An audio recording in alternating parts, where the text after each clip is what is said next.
कक्षा 6 की गणित का तीसरा अध्याय जो कि संख्याओं के साथ खेलना प्रारंभ कर चुके हैं और इसमें हमने प्रश्नावली 3.1, 3.2 पूरी कर ली है और हमने प्रश्नावली 3.3 के 1 से लेकर के 4 तक प्रश्नों को भी हल कर लिया है पूर्व में। आज हम करने वाले हैं प्रश्नावली 3.3 का ही अंतिम 2 सवाल जो कि प्रश्न संख्या 5 व 6 जो कि विभाज्यता के नियमों पर आधारित है। पूर्व में भी जो हमने 3.3 के 1 से लेकर 4 तक सवाल किए हैं वो भी विभाज्यता के नियमों पर आधारित है। अगर आपने विभाज्यता के नियमों को जांचने में समझने में चूक कर दी है तो बेहतर रहेगा कि हमारा उससे पुराना वीडियो देखें और हमारे साथ आगे के प्रश्नों से जुड़ने के लिए उन वीडियो को जानना ज़रूरी होगा ना, देखना ज़रूरी होगा।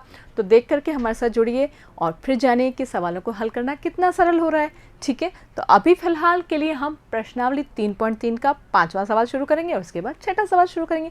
तो आइए देखते हैं 5वां सवाल क्या है। 5वां सवाल है, निम्नलिखित में रिक्त स्थानों में सबसे छोटा अंक तथा सबसे बड़ा अंक लिखिए। हमें सबसे छोटा अंक लिखना है और सबसे बड़ा अंक लिखना है। ठीक है, और विभाज्यता किससे होनी चाहिए? जिससे संख्या 3 से विभाज्य हो। अर्थात हमें 2 अंक ढूंढने, एक तो सबसे छोटा अंक बताना है जो कि रिक्त स्थान पे आएगा और एक सबसे बड़ा अंक बताना है जो भी रिक्त स्थान पर ही आने वाला है। ठीक है, और वो जो रिक्त स्थान में अंक आने वाले हैं वो इस प्रकार से होने चाहिए कि जब ये संख्या बन जाए, ठीक है, तो वो संख्या क्या हो? 3 से विभाज्य हो। तो मोटी बात जो हमें समझ में आई, सबसे पहली बात तो हमें वो संख्या जो 3 से विभाज्य हो, तो 3 से विभाज्यता की जांच का नियम आना चाहिए ना, जो कि क्या है याद कीजिए। अगर आपको ध्यान है तो बहुत अच्छी बात है, नहीं तो हम हल्का सा रिवाइज कर लेते हैं। हम ऐसे में अंकों का योग करते हैं, अर्थात जो भी संख्या हमें दी होगी उसके अंकों का योग ज्ञात करेंगे। ठीक है, और अंकों का योग ज्ञात करने के बाद हम देखते हैं कि वो जो योग आया है वो 3 से विभाज्य है या नहीं। अगर वो 3 से विभाज्य होता है यानी कि 3 के पहाड़े में आता है या 3 का गुणज होता है तो वो विभाज्य होता है, तो हम कह देते हैं कि वो संख्या 3 से विभाज्य। लेकिन यहाँ पर क्या हुआ है? यहाँ पर उसने पूरी संख्या ना दे करके वो संख्या आपके लिए से छुपा दी है या उसका स्थान रिक्त कर दिया है और वो रिक्त स्थान वो हमसे भरवाना चाह रहा है। उसमें भी उसने 2 शर्तें लगा दी हैं। हमें सबसे छोटा अंक बताना है कि यहाँ पर क्या भरा जाए जिससे वो विभाज्य हो जाए और सबसे बड़ा अंक बताना है जिससे वो विभाज्य हो जाए। तो ठीक है, देखते हैं कैसे करते हैं इसको। तो सबसे पहले तो हम वही अंकों का योग करने वाले हैं। क्योंकि हमें ये स्थान नहीं पता है तो हम इस स्थान के बिना योग कर लेते हैं, अर्थात 6 + 7 + 2 + 4। हमने केवल 4 अंकों का योग किया। 5वां अंक तो हमें पता नहीं है ना, तो ऐसे में बात करते हैं पहले इसके योग की। और 5वां अंक क्या हो सकता है? बिल्कुल वो 5वां अंक जो भी होगा हमारा 0 से लेकर के 9 के बीच का होगा। क्योंकि हमारे पास पता है हमारे पास टोटल कितने अंक होते हैं? बिल्कुल 10 अंक होते हैं। और वो 10 अंक क्या होते हैं? 0, 1, 2, 3, 4, 5, 6, 7 और 8 होते हैं। 9, 0 से लेकर के 9 तक टोटल 10 अंक हैं। अब हमें चुनना है समझदारी से इनमें से वह अंक जो यहाँ पर फिट करने पर 3 से विभाज्य हो जाएगी संख्या जो बन जाएगी। ठीक है, एक छोटा अंक बताना और एक बड़ा अंक बताना है। ठीक है ना, तो पहले तो हमने योग कर लिया। योग कितना निकल के आया? 6 और 7 13, 13 और 2 15, 15 और 4 19। ठीक है, लेकिन हम जानते हैं 19 में तो 3 का भाग नहीं जाता है। ठीक है ना, तो 19 में हमें क्या करना होगा? हमें योग प्राप्त हुआ है, कितना प्राप्त हुआ है? 19। ठीक है, और हम जानते हैं 3 के पहाड़े में भाई 3 से विभाज्य है तो हम 3 का पहाड़ा ले लेंगे। 3 का पहाड़ा क्या होता है? 3, 6, 9, 12, 3, 15, 18, 21, 24, 27 और 30। ये तो केवल हमने 10 तक के गुणज ले लिए। और अगर आगे की बात करें तो आप समझदार हैं, समझ गए होंगे 33 और 36 और इसी क्रम में ये आगे चलने वाले हैं। ठीक है, लेकिन हमारे पास जो संख्या है वो 19 है, वो जो यहाँ इनके बीच में कहीं है। ठीक है, और हमें क्या जानना है? हमें वो संख्या जाननी है जो 3 से विभाज्य, अर्थात इनमें से ही कोई होगी। ठीक है ना, और इनमें से होने के लिए पीछे वाली तो निश्चित तौर पर नहीं होगी क्योंकि 19 तक तो हमें योग प्राप्त हो गया, यहाँ प्राप्त हो गया ना, तो हमें आगे बढ़ना होगा। और आगे में भी वो कह रहे हैं एक संख्या और मिलने वाली है। वो संख्या हमारी 0 से लेकर के 9 तक कुछ भी हो सकती है, लेकिन अगर हम 19 में 0 जोड़ देंगे तो वापस से 19 प्राप्त हो जाएगा। और 19 तो 3 से विभाज्य नहीं है, इसका मतलब 0 तो नहीं है। ठीक है ना, अब कौन सी संख्या है उसके लिए हम बात करते हैं। हमें चाहिए, अगर ठीक 19 से आगे चलें तो हमें क्या चाहिए होगा, हमें चाहिए होगा 21, जो कि 3 से क्या है, विभाज्य है। ठीक है, 3 से विभाज्य अंक संख्या 21 हो सकती है, 24 हो सकती है, 27 हो सकता है, 30 हो सकता है, 33 हो सकता है, और आगे इसी क्रम में चलेगा। ठीक है, और उसके लिए हमें योग किस किस का करना होगा, हमें 21 लाने के लिए 19 में क्या जोड़ना होगा, 19 में जोड़ना होगा 2। ठीक है, 21 प्राप्त हो जाएगा। और अगर हम 24 बनाना चाहें तो कितना जोड़ना होगा, बिल्कुल हमें 5 जोड़ना होगा, क्योंकि 19 में 5 जोड़ने पर 24 आते हैं। अब आप सोच रहे कि 5 कैसे आया, सिंपल है, 24 में से अगर हम 19 को घटा दें तो क्या होने वाला है, 5। और जहाँ तक मुझे पता है आप लोगों में से ये समस्या तो नहीं आने वाली कि कैसे जोड़ा। ठीक है ना, 19 में 2 जोड़ेंगे तो 21, 5 जोड़ेंगे तो 24, और फिर ऐसे में 27 लाने के लिए हमें 19 में क्या जोड़ना होगा, बिल्कुल हमें 8 जोड़ना होगा। ठीक है, और अगर हम 30 की बात करें तो हमें क्या जोड़ना होगा, बिल्कुल 11 जोड़ना होगा। 30 में से 19 को घटा के देख लें, ऐसा भी कर सकते हैं ना, तो 11। अब बात आती है, क्या हम 11 तक की बात करेंगे, बिल्कुल नहीं करेंगे, क्योंकि हमें तो केवल एक ही अंक जोड़ना है। ठीक है ना, तो एक अंक हमारे पास हो सकता है 2, 5 और 8। ठीक है, अब बात करते हैं, हमारे को 2 अंक बताने, एक तो सबसे छोटा अंक बताना और एक सबसे बड़ा बताना है। तो आप समझदार हैं, मुझे बता सकते हैं 2, 5, 8 में सबसे छोटा अंक क्या हो गया, बिल्कुल सबसे छोटा अंक इन तीनों में से 2 हो गया। अर्थात जैसे ही हम 19 में 2 जोड़ देंगे तो संख्या क्या बन जाएगी, 21, और 21 3 से विभाज्य है। अर्थात यहाँ पर पे हम जो सबसे छोटा अंक रखने वाले हैं वो क्या होने वाला है, 2, जिससे संख्या क्या बन जाएगी, बिल्कुल संख्या बन जाएगी 2, 6, 7, 2, 4, अर्थात 26,724 बन जाएगी संख्या, और 26,724 3 से विभाज्य है। ये तो हुआ सबसे छोटे अंक की बात। अब बात करते हैं सबसे बड़े अंक की बात। तो सबसे बड़े अंक की जैसे हमने यहाँ चर्चा की थी कि हम 11 तो जोड़ नहीं सकते, नहीं जोड़ सकते ना, तो ठीक इससे छोटा क्या हुआ, 8। 2, 5, 8 में इससे छोटा भी है और सबसे बड़ा भी है। तो सबसे बड़ा अंक क्या जोड़ना चाहिए हमें, 8, जिससे संख्या क्या बन जाएगी, बिल्कुल उससे संख्या बन जाएगी 86,724। आप समझ रहे हैं, यहाँ पर क्या रखा जाएगा, 8। तो आप देख रहे हैं 26,724 जो है वो 3 से विभाज्य सबसे छोटी संख्या होगी इन्हीं पीछे वाले अंकों के साथ। ठीक है ना, और 86,724 सबसे बड़ी संख्या होगी जो 3 से विभाज्य होगी इन्हीं शेष 4 अंकों के साथ। आ रहा है ना समझ में। तो एक और सवाल कर लेते हैं इसका, जो कि है बी।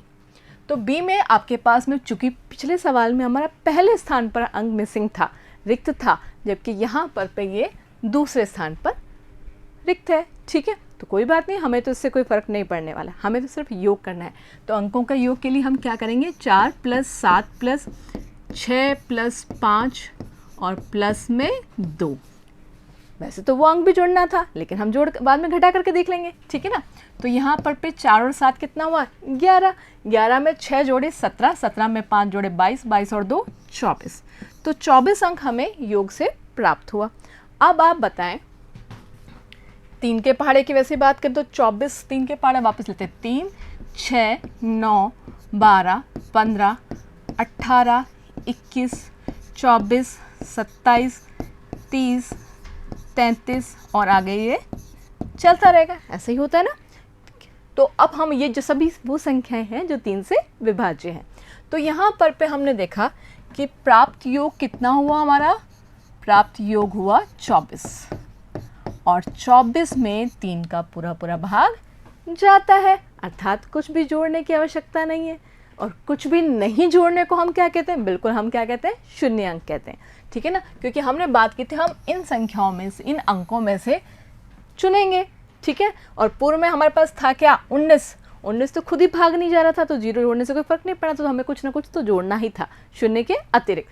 और यहाँ पर पे हमने देखा कि 24 में तो पूरा भाग जा रहा है, तो ऐसे में हम 24 में 3 से विभाज्य, तो हम ऐसे में 24 और 24 से आगे वाली संख्या लेंगे। तो 24 तो खुद हो गया, 24, 27, 30, 33, 36 और इसी तरह से ये आगे चलता रहेगा। ठीक है, अब हम देखते हैं कि 24 को वापस हमें 3 से विभाजित तो 24 ही होता है। ठीक है, तो हमें क्या अंक जोड़ने की आवश्यकता है? 0। आ रही है बात समझ में? और 27 लाने के लिए हमें क्या जोड़ना होगा? बिल्कुल 3 जोड़ना होगा। 24 में 3 जोड़ेंगे तो क्या होगा? 27। अब ये 24 आप समझ में आ रहा है ना, इन सब का योग 24 है। अब यहाँ पर जो भी संख्या जुड़ेगी उसका हमें योग ही तो करना होगा ना, क्योंकि सभी अंकों का योग 3 से विभाज्य होना चाहिए। तो 24 में तो जा रहा है, तो हमें एक बार के लिए तो कुछ भी योग करने की आवश्यकता नहीं, अर्थात हमें क्या संख्या रखनी होगी? 0 रखना होगा। ठीक है, और अब 3 जोड़ने पे ये प्राप्त होगा, और 24 में अगर हम 6 जोड़ दें तो हमें क्या प्राप्त हो जाएगा? 30। और इसी क्रम में आप समझ रहे होंगे 9 जोड़ने पर, और नेक्स्ट क्या होने वाला है? ये होने वाला है 12, जो कि आप समझ गए कि ये तो हम बिल्कुल भी नहीं करने वाले। क्यों? क्योंकि ये 2 अंकों की संख्या होगी और हमें तो केवल 1 अंक चाहिए। अर्थात अब हम समझ ही चुके हैं कि सबसे छोटा अंक तो हमें क्या जोड़ना होगा? 0, और सबसे बड़ा अंक क्या जोड़ना होगा? 9। तो सबसे छोटा अंक क्या हो गया? 0, और सबसे बड़ा अंक क्या हो गया? 9। ये यहाँ से प्राप्त किया हमने। वो वाला 0 9 मत समझ लेना कि सबसे छोटा 0 और सबसे बड़ा 9, इससे मतलब नहीं है। ध्यान आ रही ना बात समझ में? हमारा मतलब है कि 24 में जब हम 0 जोड़ेंगे तो 24 प्राप्त होगा, जो कि 3 से विभाज्य है, और 24 में हम 9 जोड़ेंगे तो 33 बनने वाला है, जो कि 3 से विभाज्य। अर्थात अगर हम यहाँ पर 9 लिख देंगे तो योग कितना आने वाला है? 33। ठीक है ना, तो यहाँ पर अब जब 0 को रखा तो संख्या क्या बन गई? 4 7 6 5 0 और 2, जिसको हम अगर पढ़ना चाहें तो बन जाएगी 4,76,502। और इसी क्रम में अगर देखें तो ये बन जाएगा 4,76,592। ठीक है ना, क्योंकि हमने केवल यही इन्हीं स्थानों पर पे 0 और 9 को भरा है। अच्छा बच्चों, एक बात और ध्यान रखना, क्या जब बात आ गई है 0 की तो मैं खुद को रोक नहीं पाई। मान लीजिए ये स्थान यहाँ रिक्त ना होकर के आगे होता, ठीक है, ऐसा होता, तो क्या हम ऐसे में 0 रखते? नहीं रखते। ठीक है ना, अगर वो कुछ अंकों की शर्त लगाता तो कहता 5। अब यहाँ पर पे तो कितने अंकों की संख्या है? 5, लेकिन ये कितने अंकों की होने वाली थी? 6। तो अगर वो अंकों का नाम जिक्र कर देता कि 5 अंकों की संख्या बनाइए, 6 अंकों की संख्या बनाइए, तब तो हमें 0 नहीं रखना होता। लेकिन अगर वो जिस तरह से अभी इसने लिखा है, यहाँ पर कोई भी इसने लिखा कि जिस अंकों का जिक्र नहीं किया ना कि 5 अंकों की संख्या है, 6 अंकों की संख्या है, केवल उसने रिक्त स्थान पूछा। देखिए यहाँ पर पहले स्थान पर था, ठीक है, तो ऐसे में इसने 0 रखवाया भी नहीं आपसे। हमारा उत्तर 2 और 8 में सिमट गया, और ऐसे में 0 आया भी नहीं, लेकिन आ सकता है। तो ऐसे में क्या करना है? ऐसे में अगर हमें केवल प्रश्न के शब्दों पर जोर देना है। अगर वहाँ उसने जिक्र किया होता, जैसे यहाँ पर आप देख रहे हैं 4 अंक तो पहले से दिए हुए हैं और 1 अंक हमें जोड़ना है। अगर उसने जिक्र किया होता निम्नलिखित में से रिक्त स्थानों में सबसे छोटा था सबसे बड़ा अंक लिया गया, यदि अंकों की संख्या 5 है, ठीक है ना, तो 5 में अगर हम यहाँ 0 रह देते तो 4 ही रह जाते हैं। ठीक है, तो ऐसे में 0 नहीं रखना। ठीक है, अब हम बात करते हैं सवाल नंबर 6 की, जो कि निम्नलिखित में रिक्त स्थानों में से ऐसा अंक लिखिए ताकि संख्या 11 से विभाज्य हो। पूर्व में हमने बात की थी 3 से विभाज्यता की, और अब बात करें 11 से विभाज्यता की। रिक्त स्थान वही अपने आप में केवल एक ही है। ठीक है, यानी कि हमें केवल 1 अंक चुनना है, और ये 1 अंक अगर याद करें तो पूरे सवाल में हमें सबसे छोटा अंक भी बताना था और बड़ा भी, और यहाँ पर ऐसा कुछ भी नहीं, हमें केवल 1 अंक ही बताना है। ठीक है, वो बड़ा भी हो सकता है और छोटा भी हो सकता है। ठीक है, लेकिन यहाँ पर पे हमारे पास, वहाँ पे तो हमें 3 से विभाज्यता के लिए अंकों का योग करना था, यहाँ पर हमें 11 से विभाज्यता के लिए, याद कीजिए, योग भी करना होगा और अंतर भी करना होगा, और आवश्यकता पड़ने पर भाग भी देना पड़ सकता है। ठीक है, तो देखते हैं कैसे करते हैं इसको। तो सबसे पहले तो हम वही सम और विषम अंकों को छांटने वाले हैं। तो ये ले ली हमने हमारी संख्या, जो कि है 9 2 रिक्त स्थान 3 8 और 9, और हम ऐसे में इनको क्या करने वाले हैं? गोले में डालने वाले हैं विषम स्थानों को। याद आ रहा है ना?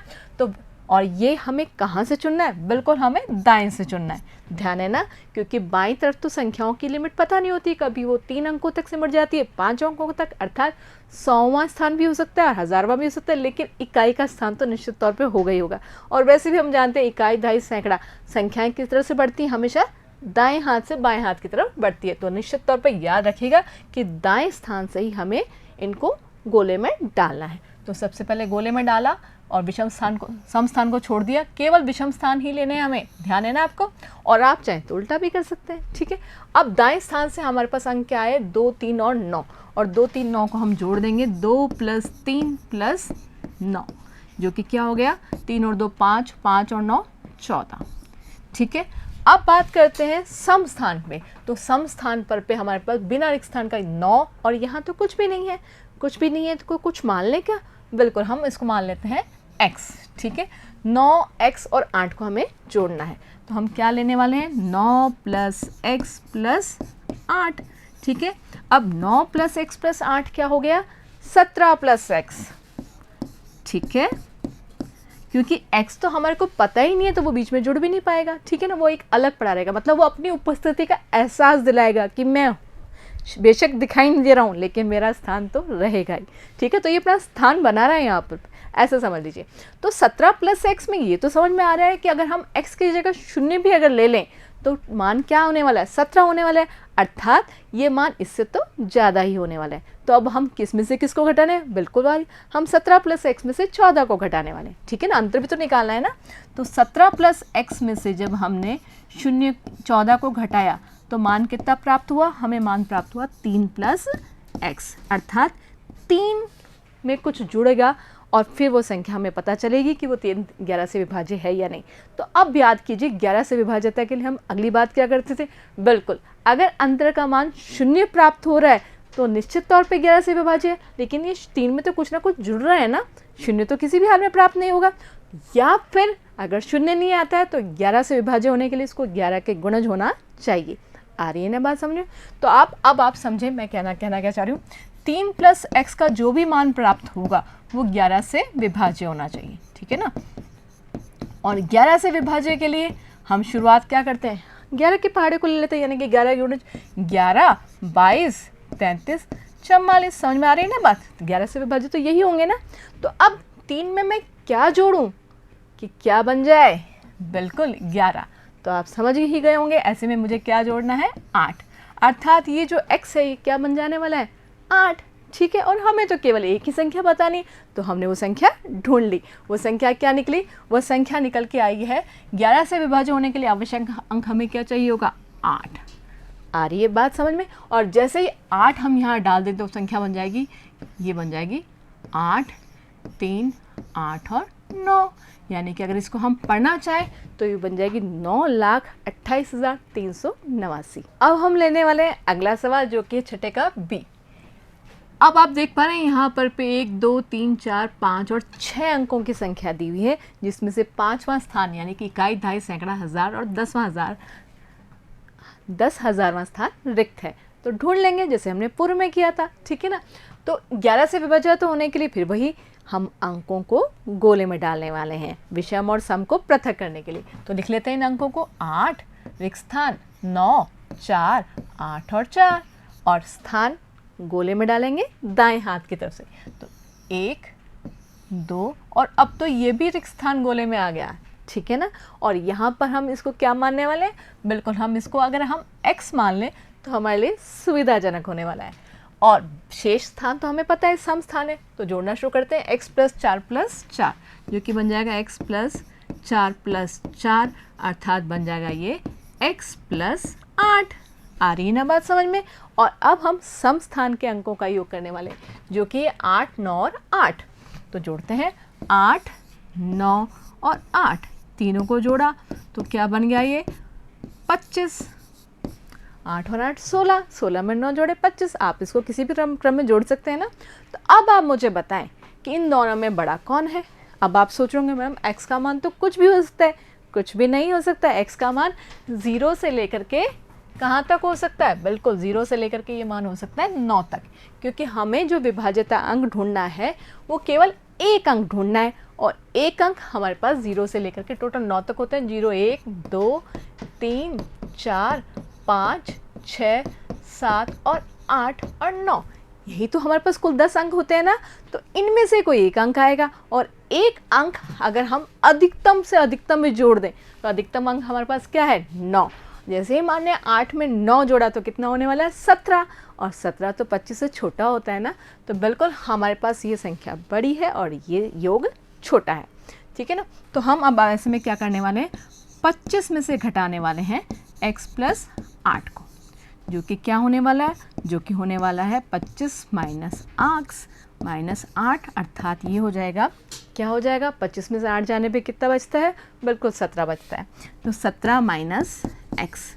अब समझ में आ रहा है कि कुछ मान घटेगा, ठीक है। तो 17 में से अब हमें मान जोड़ना नहीं है, घटाना है, और घटा करके क्या लाना है, 11 से विभाज्य लाना है। तो 17 में से अगर हम 17 ही घटा दें तो क्या मान प्राप्त हो जाएगा, 0।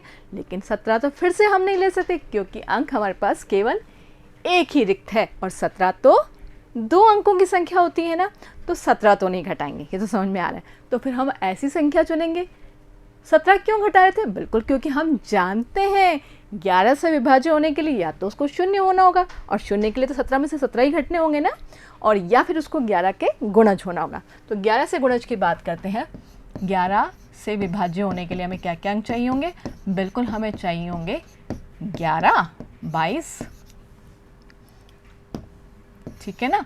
तो ये क्या बन रहा है, 11, 22, 33, 44, 55, और इसी क्रम में ये आगे चलते रहेंगे, ठीक है ना। और हमें जो अंक प्राप्त हुआ है वो क्या प्राप्त हुआ है, 17 माइनस एक्स, ठीक है। अब 17 में से हम क्या घटाएं कि हमें 11 प्राप्त हो जाए, बिल्कुल हम 17 में से अगर हम 6 को घटा दें तो क्या होने वाला है, 11 प्राप्त होने वाला है। तो मिल गया हमें हमारा अंक, अर्थात हमें 17 में से क्या घटाना होगा, 6, और वही हमारा गुमा हुआ अंक है, गुम गया था ना यहाँ से निकल करके। तो हमारे पास 11 से विभाज्य होने के लिए आवश्यक अंक क्या चाहिए होगा, 6, अर्थात संख्या क्या बन जाएगी, अगर हम 6 को वापस लगा दें यहाँ पर पे तो बनने वाली संख्या ये, जो कि बन जाएगी, अगर हम इसको पढ़ना चाहें तो ये हो जाएगी 8,69,484। आ रहा है ना समझ में। तो उम्मीद है आपको ये दोनों सवाल, जो कि प्रश्न संख्या 5 और 6 है, 5 में हमने जाना था 3 से विभाज्यता, जो कि हमें पता है अंकों का योग करके ज्ञात होती है, लेकिन 11वां सवाल थोड़ा सा बड़ा था क्योंकि हमें दाएं स्थान के अंकों का योग करना था, बाएं स्थान के अंकों का योग करना था, और फिर घटा करके वो ढूंढना था अंक, थोड़ा सा बड़ा था ना। लेकिन उम्मीद है आपको अच्छे समझ में आया होगा।